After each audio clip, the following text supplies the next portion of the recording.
pleasure to be here at the Police Academy today, joined by Commissioner Grant Stevens and representatives of Babcock. Behind us is a new Airbus aircraft, which of course will be in sole use for the police. This is a quieter, more efficient, more manoeuvrable aircraft, which is particularly valuable for South Australia Police operations. This is a significant investment from the state, which also supports additional assets and the ongoing support for existing assets. South Australian Ambulance Service will see additional asset together with an additional flight line to support the overall aircraft available to the state. The aircraft is 10 times quieter, and local residents we know will appreciate that improvement in terms of local amenity. I might turn to the Commissioner and also then to representatives from Babcock today. Commissioner. Thank you, Minister. And as the Minister said, this is a great improvement in our aircraft capability going forward. We've had great service from the previous helicopter, and it's made a significant contribution to safety within the South Australian community. This new capability will see us being even more effective in terms of our aerial presence, giving us the ability to rapidly respond to critical incidents, as well as pursuing high-speed offenders using our roads, searching for missing people, and also locating offenders who are seeking to evade police. This aircraft will continue to serve South Australia Police for quite some time to come, and we're really pleased to be able to welcome it into our fleet. It will become a really important asset in terms of how we go about making sure South Australia can be as safe as it possibly can be. Thanks. All right, we might turn to operators for the aircraft as well.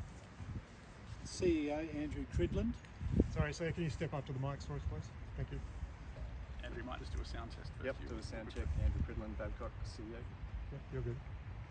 Well, thank you, Commissioner Stevens and Minister Cregan, and thank you all for coming out as we introduce this new helicopter into the fleet. Babcock's purpose is to create a safe and secure world together, and it's great to be able to partner with the State Rescue Helicopter Service as we introduce this new capability and as we continue to keep our community safe. This twin-engine helicopter represents a significant increase in the capability for the fleet. It is faster, it's lighter, it's more manoeuvrable, it's faster as well, and it also is quieter. In fact, it is the quietest aircraft in its type, and it is 10 times quieter, which represents a great outcome not only for the community but also for the crew that operate the aircraft. The aircraft itself can remain airborne for 3.5 hours, and before it needs a refuel. It has a range of about 650 kilometres, which means it can go from Adelaide to Unadilla, and it has a cruising speed of around 240 kilometres per hour. In addition to that, it has significant improvements in communications, and the technology on board means that the aircraft can continue to operate day and night, and also in any weather conditions, which is exactly part of our service. Is 24 hours a day, 7 days a week, 365 days a year. From an environmental perspective, it's also more fuel efficient, 35% more fuel efficient than the outgoing aircraft, which will save 3.6 tonnes of carbon emissions every single year. The other great aspect of this is that we've been able to partner with SAPOL in order to ensure that the kit on board is fit for purpose and able to meet their operational needs. We're proud also to be able to do this partnership with the State Rescue Helicopter Service. We've been operating almost 20 years on this contract, and we are committed to ensure that the aircraft continues to deliver on the average 1,300 missions per year, and to provide that service to the community in a safe way as well. In addition to the helicopter being introduced, we've also recruited and trained an additional 4 pilots, which means that we're able to now operate up to 3 services simultaneously for whatever the requirements might be.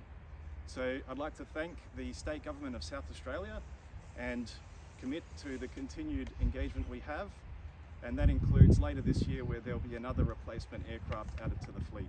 So thank you. Thank you very much. There might be some questions. Commissioner?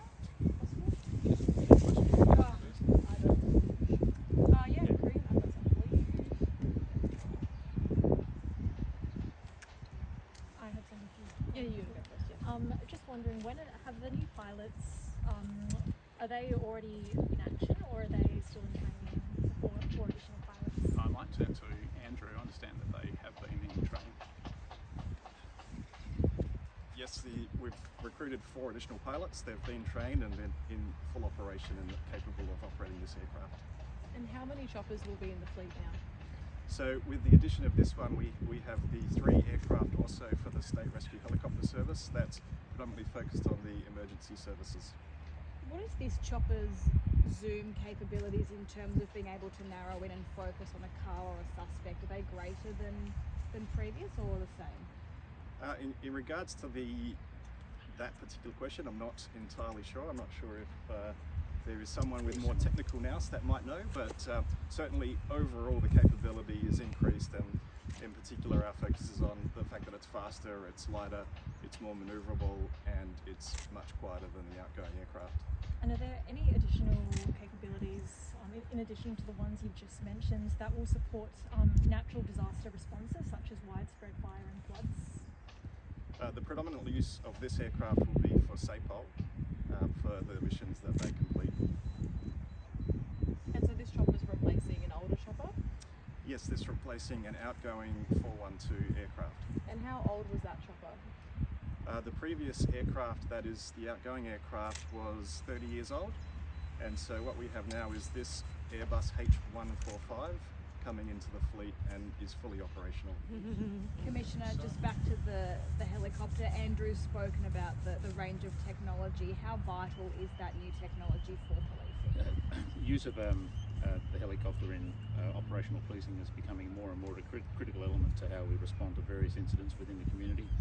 I'm sure people have seen footage of high-speed offenders on motorcycles and in cars where we can safely track them from the sky, as well as being able to monitor the conduct of offenders and observe them committing crime, follow them after crimes have been committed, and bring that to a safe resolution as well. So we're very excited to be able to enhance our aircraft capability through the introduction of the new helicopter. And as has been pointed out, this is substantially quieter than the old one, and the reality is that we do historically receive complaints from members of the public regarding the helicopter being up and above their homes. Sadly, that's a necessary requirement in order for us to do our job properly. So it's going to be good for people to not have to tolerate that type of noise intrusion while we're going about doing what we do for South Australians. How does this compare to the one it will be replacing? I imagine technology's come quite a way in 30 years.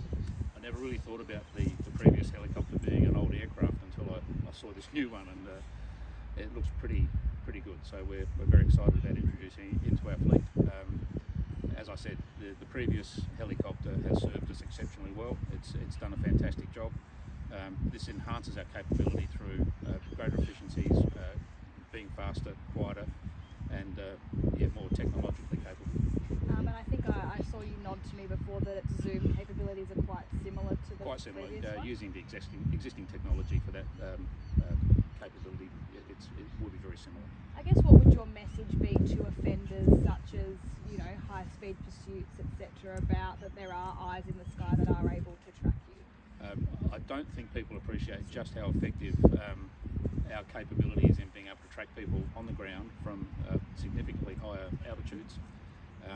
We're watching, and this has become a critical asset for frontline police to make sure that we can do our jobs as safely as possible, minimising the risk to the community and also minimising the risk to police officers as well. One of the most dangerous things that we can be involved in are high-speed pursuits. We are very careful about when we engage in urgent duty driving, but this makes it that much safer, exponentially safer. And there'll be a period where this will be operating at the same time as the previous helicopter. Do you expect for that period for it to be an advantage for you to have both helicopters? Essentially, we're transitioning from one platform to another, so there will be some time yet while the existing old helicopter is in the sky, so you will still continue to hear that, but we don't imagine that's going to be for a very long period of time. We're not using them as a doubling of our capability, we're simply transitioning from one platform to another. And when will this helicopter officially be in operation? That's a great question. When's the helicopter in operation? Do we have an official flight? Friday. This new helicopter will be airborne and operating as an operational asset as of Friday this week. And Commissioner, I just wanted you to comment on the previous questions that I asked as well. So the union is calling to introduce number plate recognition so drivers that don't pay for their fuel will get a text message. I suppose, do you think there's a similar model in Queensland? Do you think this could be a solution? I think I've made my position pretty clear on this, that petrol drive-offs are an entirely preventable crime. Any alternative process to deal with petrol drive-offs that involves police I see as an unnecessary burden on police resources, and I don't think you have to think too long or hard to realise that police officers or police staff sending text messages will require some level of research before we send a message. There'll be the necessary follow-ups, and the issuing of expiation, processing expiations, prosecuting people who fail to pay their expiations will continue to be a drain on police time, and it's a drain that just does not have to exist. Commissioner, can you give us any more information regarding the Taparoo murder investigation? Look, this is very early days in a complex situation. It would not be appropriate for me to make any further comment other than to say that the investigation is ongoing. Commissioner, just one on the speed of Gawler East Lead Road being tampered with. In the event a driver travels on the road and follows the speed that's been tampered with, and they were to get a fine, would they be required to pay that? Anybody who was complying with a fake speed sign would have grounds to seek a review of that expiation notice. There would be a requirement to provide evidence of the fact that there was a false speed sign in place, and we'd obviously look at that very closely.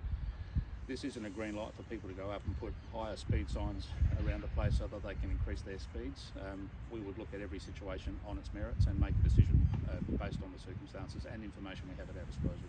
And what's your message to that person who did change the speed? It's a pretty stupid thing to do. Speed limits are set based on the capability of the road to handle that speed, the level of congestion, the type of activity in a particular location. So increasing a speed limit for a joke or for whatever other reason is reckless and could cost lives. And just heading back to the Shoppers Union quickly, so the Motor Trade Association and Shoppers Union is against the idea of prepay stations. What do you think the solution is, and do you think you can find some middle ground?